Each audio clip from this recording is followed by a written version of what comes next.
Seja muito bem-vindo a Relatos. É uma honra ter você aqui mais uma vez.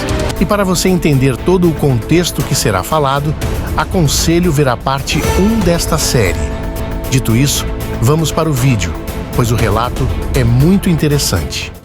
O dilúvio foi precedido por 4 gerações de profetas que avisaram do julgamento vindouro: Enoque, Matusalém, Lameque e Noé. Parece que isso era parte do estratagema do adversário para corromper a linhagem de Adão, para evitar o cumprimento da redenção messiânica. Noé era aparentemente o único em sua genealogia que ainda estava incorrupto. Os estranhos acontecimentos que levaram à inundação são também em alusão a antigas mitologias. As lendas dos titãs gregos, parte terrestres e parte celestiais, abraçam essas mesmas memórias.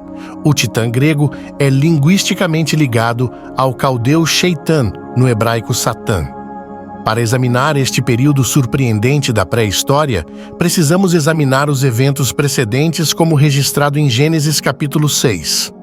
Havia naqueles dias gigantes na terra, e também depois, quando os filhos de Deus tiveram relações sexuais com as filhas dos homens, e delas geraram filhos. Estes eram os valentes que houve na antiguidade.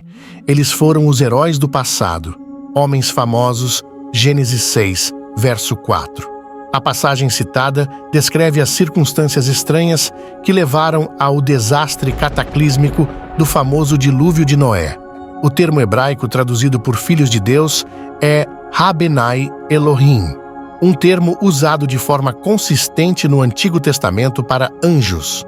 Quando a Torá no hebraico, que naturalmente inclui o livro de Gênesis, foi traduzida para o grego no século III a.C., dando-nos o que é conhecido como a tradução Septuaginta. Esta expressão foi traduzida para anjos. Com o benefício de algumas fontes de pesquisa, descobrimos que por trás desta tradução tem um grande peso e foi uma das mais amplamente citadas pelos escritores do Novo Testamento. A passagem bíblica de Gênesis 6 refere-se a seres sobrenaturais invadindo o planeta Terra e possuindo as Benot Adam, que em hebraico, literalmente, significa as filhas de Adão, referindo-se aos descendentes naturais femininos da humanidade. Estes pecadores aparentemente sobrenaturais acasalaram-se com as mulheres humanas e produziram descendentes sobre-humanos. O termo traduzido gigante vem a partir da palavra hebraica nefilim e significa literalmente os caídos, do verbo nefal, para cair. Na tradução da Septuaginta, o termo usado foi gigantes ou nascidos da terra. Eles também são chamados de Hadiborim, que significa os poderosos, ou herói ou homem-chefe. Antes de prosseguir, um esclarecimento teológico extremamente importante deve ser feito. Jesus afirmou: porque na ressurreição nem se casam, nem se dão em casamento, mas são como anjos de Deus no céu. Mateus 22, versos 30 e 31, e Marcos 12, verso 25. O que algumas pessoas não entendem, nem querem realmente tratar, é a forma como os anjos caídos que deixaram sua morada no céu poderiam ter relações sexuais com as filhas de Eva. É muito simples quando você entende que o apóstolo Paulo escreveu que os anjos têm o poder de mudar a sua forma e até mesmo aparecer como um anjo de luz, 2 Coríntios 11, verso 14. Anjos caídos têm a capacidade de transformar e mudar o seu tamanho de acordo como quiserem, são transmorfo. Eles possuem a habilidade de transformar a energia em matéria. Isso pode ser visto em Êxodo, quando os feiticeiros de Faraó transformaram suas varas em serpentes. O que torna todo este assunto ainda mais surpreendente é que todas as grandes civilizações, com seus mitos e lendas, traçam na sua compreensão da história uma volta ao tempo em que os deuses tinham relações sexuais com as filhas dos homens, produzindo uma prole gigantesca que se tornaram as figuras lendárias da história. Muitos estudantes da Bíblia foram ensinados que Gênesis 6 refere-se a uma falha em manter a linha de fiéis de Sete separada da linhagem mundana de Caim. Esta ideia é avançada, que após Caim matar Abel, a linhagem de Sete manteve-se fiel, enquanto a linhagem de Caim tornou-se descrente e rebelde. Os, entre aspas, filhos de Deus são considerados referindo-se à linhagem de Sete, enquanto as filhas dos homens era a linhagem de Caim. E os casamentos entre essas duas linhagens resultaram na turva separação entre eles. Agora, porque a prole resultante é chamada de Nefilim, ainda está sem qualquer sentido ou propósito claro. A igreja primitiva via os Binai Elohim como os anjos até o final do século IV, Justino, Atenágoras, Cipriano e Eusébio, Joséfos, Filo e a relação apócrifa neste ponto de vista. Celso e Juliano, o apóstata, exploraram mais a velha crença comum de atacar o cristianismo. Cirilo de Alexandria, em sua resposta, repudiou a posição ortodoxa. Július Africanus, um contemporâneo de Orígenes, introduziu a teoria de que os filhos de Deus simplesmente se refere à linha genealógica de Sete, que estava empenhada em preservar a verdadeira adoração de Deus. Aparentemente mais atraente, a teoria setista prevaleceu na igreja medieval, e muitos ainda sustentam essa visão. Essa visão, entretanto, tem vários problemas sérios. Não há nenhuma indicação de que os setistas foram distinguidos pela piedade, pois eles não foram isentos da taxa de maldade geral que trouxe o dilúvio. Os filhos de Sete e as filhas de Caim têm uma interpretação obscurecida na antítese gramatical entre os filhos de Deus e as filhas dos homens. A tentativa de impor esse ponto de vista ao texto irá contra os séculos de entendimento do texto hebraico entre os estudiosos rabínicos.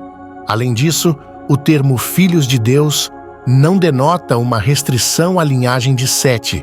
Muitos dos descendentes de Sete parecem ter sido envolvidos na maldade pré-dilúvio. Os filhos de Sete eram inocentes? Por que não foram poupados do dilúvio? Vamos direto ao ponto. A procriação por pais de diferentes pontos de vista religiosos não produz uma descendência natural de super-heróis. Se crentes se casam com incrédulos, podem produzir, entre aspas, monstros, mas dificilmente produziram sobre-humanos crianças não naturais. A antítese textual claramente pretende estabelecer um contraste entre os anjos e a mulher da terra. Agora chegamos à linha de fundo, pronto para fazer o cruzamento em direção ao objetivo. O adversário e seus anjos caídos procuraram corromper a linhagem, o genes da raça humana. Era sua intenção evitar sua condenação e destruição, tentando impedir o Salvador prometido ao mundo que no futuro iria nascer. Gênesis 3, verso 15. Satanás quis contaminar o DNA humano para que através disto não nascesse Jesus. Assim, ele não seria julgado e jogado na escuridão eterna. Para ser franco, houve um generalizado problema genético.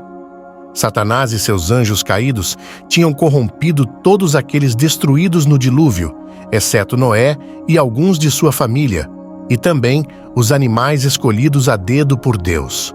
Jesus deixou bem claro que durante os últimos dias, ou o tempo de sua segunda vinda, os dias iriam se parecer com os dias de Noé. O adversário, seus anjos caídos, os espíritos imundos, juntamente com os seus homólogos humanos e intitulados iluminados, dispostos agora estão, usando a engenharia genética e abduções alienígenas, que são, na verdade, possessões espirituais, para reproduzirem um híbrido humano, o Anticristo. A famosa, entre aspas, abdução de Betty Barney Hill, em 1961, é um caso clássico de experimentação humana. Os Hills foram levados para quartos separados durante seus testes. Esses, entre aspas, testes, eram procedimentos físico e também mental. E como parte destes testes, as amostras de pele, cabelo e unhas foram tomadas. Betty tinha uma longa agulha inserida no seu umbigo, e foi dito que era apenas um teste de gravidez. Sob coação, Barney falou que ele tinha dado uma amostra de sêmen. Relatos de bebês que estão sendo tomados desde o ventre de sua mãe são comuns nestas, entre aspas, abduções. Alguns têm testemunhado que viram seu próprio filho a bordo de naves espaciais. Estamos testemunhando o que Jesus falou claramente sobre o que acontecerá durante os últimos dias. Eu realmente acredito que um engano cósmico está prestes a se desenrolar. O apóstolo Paulo advertiu a comunidade messiânica com sinceridade em Tessalônica. Não deixem que ninguém os engane de modo algum. Antes daquele dia, virá a apostasia e então será revelado o homem do pecado, o filho da perdição, o qual se opõe e se levanta contra tudo o que se chama Deus ou se adora, de sorte que se assentará como Deus no templo de Deus, querendo parecer Deus.